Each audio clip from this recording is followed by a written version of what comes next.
Salam sehat, jumpa lagi dalam Mesbah Kehidupan agar hidup lebih hidup. Bila seseorang kehilangan arloji, kehilangan perhiasan, kehilangan mobilnya, atau bahkan kehilangan dompet dan isinya, maka sudah pastilah orang itu akan berusaha untuk mencari. Anehnya banyak orang kehilangan hidupnya justru tidak mencari. Lalu apa sebenarnya yang dimaksud dengan kehilangan hidup? Oleh karena itu, pohon pola hidup orang beriman Mesbah Kehidupan kali ini akan membahas menemukan hidup yang terhilang. Hidup yang terhilang di sini bukan dalam istilah mati, berhentinya jantung berdetak di dalam tubuh, tetapi lebih kepada pengertian nekros yang memiliki arti mati secara moral. Kisah yang mendekati kasus ini adalah tertulis pada Yohanes 4 ayat 5 sampai 14. Maka sampailah Yesus ke sebuah kota di Samaria yang bernama Sikar, dekat tanah yang diberikan Yakub dulu kepada anaknya Yusuf. Di situ terhadap sumur Yakub, Yesus sangat letih oleh perjalanan, karena itu ia duduk di pinggir sumur itu. Hari kira-kira pukul 12. Maka datanglah seorang perempuan Samaria hendak menimba air. Kata Yesus kepadanya, "Berilah aku minum." Bisa dibaca dan seterusnya. Perhatikan kenapa Yesus harus melewati daerah Samaria. Siapa yang mengharuskan dia lewat di situ? Jawabnya tidak ada. Ini sesuatu yang tidak biasa Bapak Ibu, karena sebisa mungkin orang Israel akan menghindar hunian orang Samaria jika melewati sebuah perjalanan. Karena kondisi politik saat itu orang Yahudi bermusuhan dengan orang Samaria. Yang mengharuskan Yesus lewat daerah Samaria adalah batinnya. Kita pun sering mengalami hal seperti ini. Pada ayat 6 dikisahkan Yesus itu sedang letih. Orang yang sedang letih, bila diganggu pasti akan cepat marah. Tetapi ketika Yesus bertemu dengan perempuan Samaria itu, ia tidak marah. Pengendalian emosinya matang benar. Hal ini terjadi karena Yesus punya prinsip, walaupun aku letih, aku harus jadi berkat.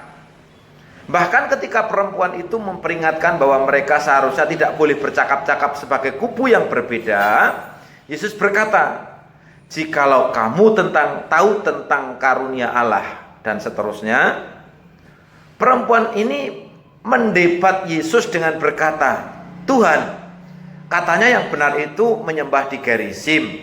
Tetapi kenapa orang Yerusalem bilang bahwa menyembah itu harus di Yerusalem?" Terlihat orang Samaria itu sangat terguncang hatinya karena ia tidak menemukan kebenaran dalam hidupnya. Dan dia sedang mencari kebenaran.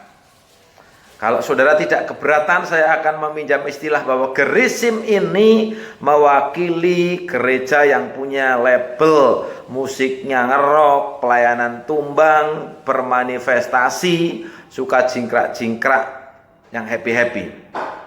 Sedangkan orang Yerusalem kita gambarkan sebagai gereja yang membicarakan Alkitab, namun tidak membiarkan rohnya hidup. Dikisahkan perempuan ini sampai 6 kali bersuami karena ia tidak menemukan kebenaran.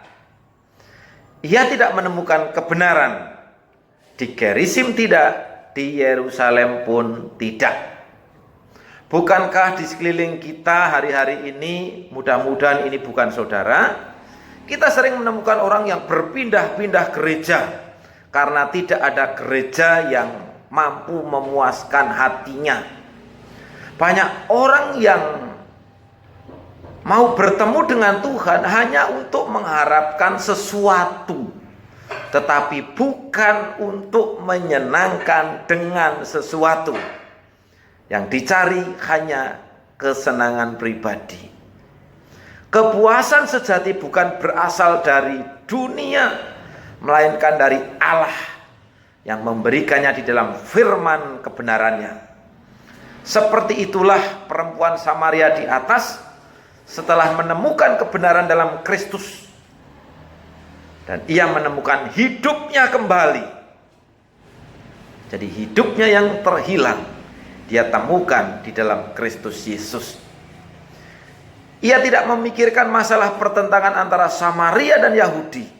Setelah ia menemukan hidupnya di dalam Kristus, ia sudah puas setelah mendapat ajaran-ajaran dari Yesus tentang air kehidupan.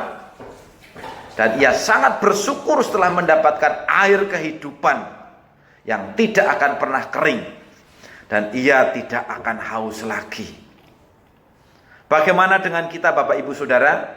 Jika kita mengalami kehampaan dan kekosongan, dan kekosongan di dalam hidup ini, raih dan ambil, serta pegang firman Allah yang tidak pernah berubah. Yesus adalah air kehidupan bagi yang mau mengambil dan meminumnya. Yesus Kristus adalah jawaban atas hidup saudara. Percayalah kepada Dia, temukan hidup saudara, hanya percaya dan melakukan firman Kristus. Tuhan Yesus memberkati.